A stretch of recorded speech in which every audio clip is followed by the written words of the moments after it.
ठाणे प्रतिष्ठानच्या वतीनं देण्यात येणारा संत नामदेव पुरस्कार यंदा मला जाहीर झाला आणि प्रदान झाला, याबद्दल मला मनापासून कृतज्ञता वाटते. कारण गेल्या 27 वर्षांच्या काळात अनेक दिग्गजांना हा पुरस्कार मिळाला. त्यामध्ये शाहीर जांभळे, शेख जैनुद्दीन शाहीर, सदानंद मोरे अशा अनेक संत साहित्याच्या अभ्यासकाला आणि लोकजागरण करणाऱ्या साहित्यिकांना हा पुरस्कार मिळाला.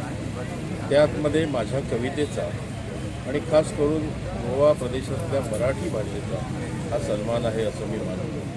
कारण गोवा जरी महाराष्ट्रापासून भौगोलिकदृष्ट्या वेगळा असला तरी गोव्याची नाळ ही सांस्कृतिक नाळ ही मराठी आणि नामदेव ज्ञानेश्वरांच्या काळापासून गोव्यामध्ये मराठी आहे.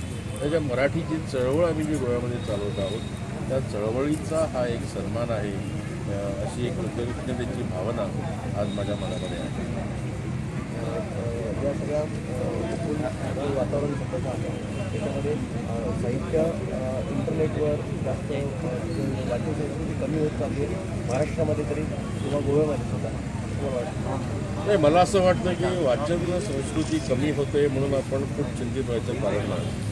तर माझा स्वतःचा अनुभव असा आहे की जे प्रिंट मीडियम आहे किंवा जे छपाईचं माध्यम जे आहे त्याची जादू अजूनही लोकांच्या मनावरून मिळालेली आहे.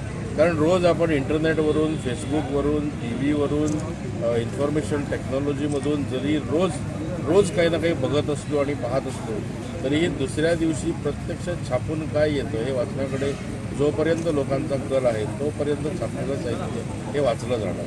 पण आपली एक जी मूळ परंपरा आहे, आपली मूळ परंपरा ही मौखिक साहित्याची. ज्या नामदेवांच्या नावाने जो पुरस्कार आम्हाला दिला तर नामदेवांच्या काळामध्ये काही छापलेलं साहित्य नव्हतं, पण साहित्य मौखिक होतं आणि मौखिक परंपरा साहित्याची होती.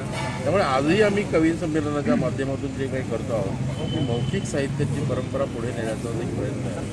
गोव्याने खूप मोठे कलाकार मराठीला दिले.